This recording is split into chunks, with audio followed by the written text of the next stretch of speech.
আসসালামু আলাইকুম, বিসমিল্লাহির রহমানির রহিম। আব্দুল ফার্মিং লাইভ ইউটিউব চ্যানেলের পক্ষ থেকে দর্শক আপনাদের সবাইকে সাদর আমন্ত্রণ। আশা করি সবাই ভালো আছেন।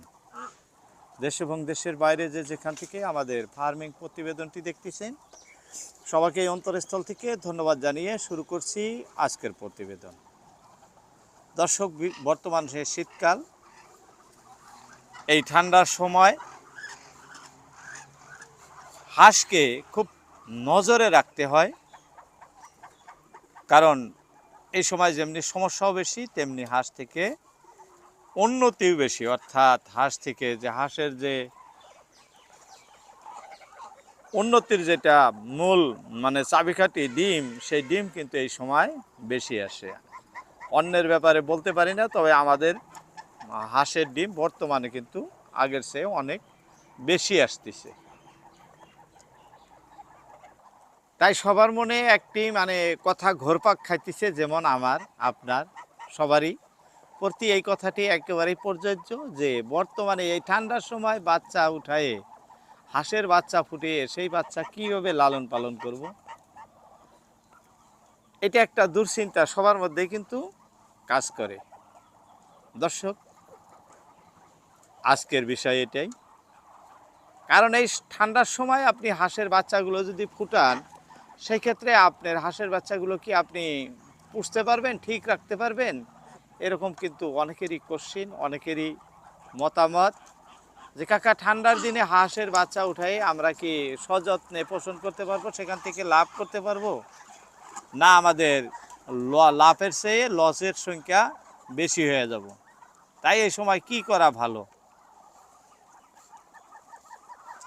এই হিসাবে আমার একটি পরামর্শ, ঠান্ডা শীতের সময় অর্থাৎ এই ঠান্ডার দিনে আপনারা যারাই হাঁস ফুটাইতেছেন বাচ্চা বা হাঁস ফুটাবেন, আমার তো অনেক ডিম দিতেছে, আমি তো হাঁস কুচে বসাই আছি, বাচ্চা ফুটাই আছি, আরও সামনে ফুটাবো। আমি 12 মাসে ফুটাই, সবাই জানেন।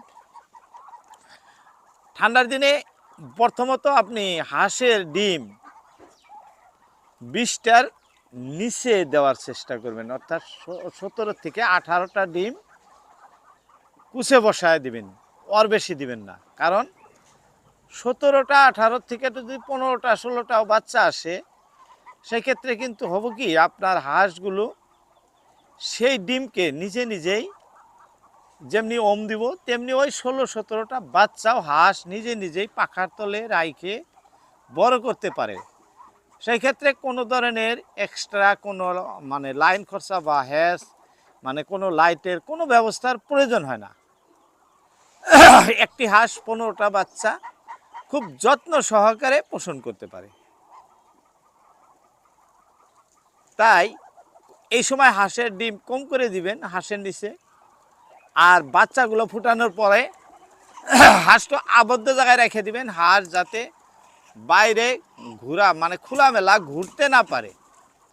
আবদ্ধ জায়গায় থাকলে কি হয়, খাদ্য খায়, খাওয়ার পরে কিন্তু হাঁসগুলা বাচ্চাকে পাখার তলে নিয়ে বসে থাকে, আর সেই ক্ষেত্রে বাচ্চা কোনো ঠান্ডাও পায় না। যদি অল্প সময় দানা টানা খায়, পানি খায়, ঘোরাঘুরি করলো, তারপরেই কিন্তু আবার দেখবেন হাঁসগুলো একই জায়গায় একই সুন্দরভাবে বসে আছে। অর্থাৎ বাচ্চাগুলো পাখার নিচে নিয়ে রেখে দিব। দ্বিতীয়তে, আপনারা বাচ্চাগুলোকে খুব সুন্দর খের বা কাঠের ভুসি বা ধানের তুষ যেটাই দেন, বিছনা একটা করে দিবেন, যে জায়গায় হাঁসটা রাইখে দিবেন সেই জায়গায়, যাতে নিচের থেকে মাটির কোনো ঠান্ডা হাঁসের পায়ে বা গায়ে লাগতে না পারে। এটা হলো সবচেয়ে ভালো উপায়। কারণ এই মাটির যে ঠান্ডাটা, এটা কিন্তু সবচেয়ে বড়।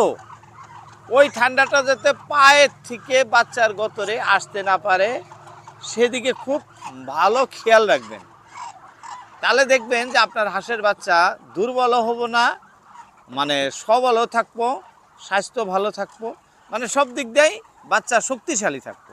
আর যদি ইচ্ছাকৃতভাবে যত্ন নিলেন না, তলে মাটির মধ্যে দাঁড়ায় থাকলো হাঁসের বাচ্চা, সেই ক্ষেত্রে দেখবেন হাঁসের বাচ্চাগুলো কমজোরি হয়ে যাইতেছে। কারণ ওই যে ঠান্ডা একটা থেকেই যাব, হাঁস ছেড়ে দিয়ে রাখবেন, ঘোরাঘুরি করবো, বাচ্চা এদিকে ঘুরবো ওদিকে ঘুরবো ঠান্ডার মধ্যে, এই মতো পরিবেশে যদি রাখেন সেই ক্ষেত্রে কিন্তু সমস্যা হয়ে যায়। তাই এই রকমও ছাইরা বা এরকমভাবে রাখবেন না। আর খাদ্য খাওয়াবেন, খাদ্য স্টার্টার দানাই খাওয়াবেন আপনি। এই ঠান্ডার 1.5 মাস বা 2 মাস আপনি খুব ভালো মানের খাদ্য খাওয়াবেন। ভালো মানের খাদ্য খাওয়ালে কি হাঁসের বাচ্চার শরীরে একটা এক্সট্রা একটা পাওয়ার জন্মে, অর্থাৎ শক্তি আসে। এই সময় ঠান্ডা ভাত বা পানিযুক্ত খাদ্য এসব কিছু দেওয়ার প্রয়োজন নাই। শুকনা দানা দিয়ে দিছেন বাস, আর পানি এক্সট্রাভাবে রেখে দিবেন। ওই দানা খাইতেছে, পানি খাইতেছে, দেখবেন কি লাহে লাহে লাহে লাহে লাহে লাহে বাচ্চাগুলো বড় হয়ে যাব। কোনো ধরনের সর্দি বা কোনো ধরনের সমস্যা আপনার দেখা দিব না। মানে শক্তিশালী একটা বাচ্চার গতরে কোনো ধরনের ভাইরাসজনিত বেমারগুলাই কম হয় যদি আপনার হাঁস শক্তিশালী থাকে। তো ঠিক ওই রকম দুর্বলও হব না। তাই ভালো খাদ্য খাওয়ানোর চেষ্টা করবেন। এই সময় মিশ্রিত কোনো খাদ্য, ভিজা খাদ্য বা ঘাস, লতা পাতা এগুলা ছোট বাচ্চাকে দিবেন না। আমাদের অনেক মাউসাসিরা লাউয়ের পাতা, ভোলের পাতা, মূলার পাতা, বিভিন্ন ধরনের পাতাগুলো, সবজি এগুলো সেদ্ধ করে খাওয়াইও কিন্তু হাঁসের বাচ্চা পোষণ করেন। আমাদের জায়গায়ও আছে অনেক মা বোনেরা এমনই। তো এইভাবেও খাওয়ানো যায়। তবে এই ঠান্ডার সময় যতক্ষণ পর্যন্ত সূর্যের প্রহর অর্থাৎ রোদ না আসে ততক্ষণ পর্যন্ত এই ধরনের ভিজা খাদ্য হাঁসকে খাওয়াবেন না। বাচ্চাকে খাওয়ানটা একেবারেই নিষিদ্ধ। যখন মানে চড়া রোদ আসে ওই সময় আপনারা খাওয়াইতে পারেন, তাতে আপনাদের কোনো ধরনের সমস্যা হবে না। যেহেতু শীতের সময় আপনারা আরও একটি কাজ করতে পারেন। আমাদের আসাম রাজ্যে বা আমাদের ভারতবর্ষে মাল্টি স্টার নামের একটি ভিটামিন আছে, মাল্টি স্টার। এটা সামান্য পরিমাণ, অর্থাৎ 5 ml ওষুধ 1 লিটার পানিতে, 5 ml মেডিসিন ভিটামিন 1 লিটার পানিতে দিয়ে বাচ্চাকে 2 দিন 3 দিন পর পর খাওয়ানো যায়, নিষেধ নাই। বেশি খাওয়ালে কিন্তু পায়খানার সমস্যা আসে। তাই 3 দিন 4 দিন পর পর 1 লিটার পানিতে 5 ml মেডিসিন, বেশি না, অবশ্যই খাওয়াবেন। খাওয়ালে দেখবেন বাচ্চার মানে শক্তি অনেক গুণে বৃদ্ধি থাকবে। যাই হোক দর্শক, বলতে বলতে অনেক কথা বলে ফেললাম। এভাবে যদি আপনারা বাচ্চা হাঁসের সাথে মানে মিলিয়ে রেখে পোষণ করেন সেই ক্ষেত্রে আপনাদের লসের সম্ভাবনা একেবারেই কমে যাব, কোনো ধরনের সমস্যা আসবো না। নিশ্চিন্তে আপনারা হাঁস পোষণ করতে পারবেন। আর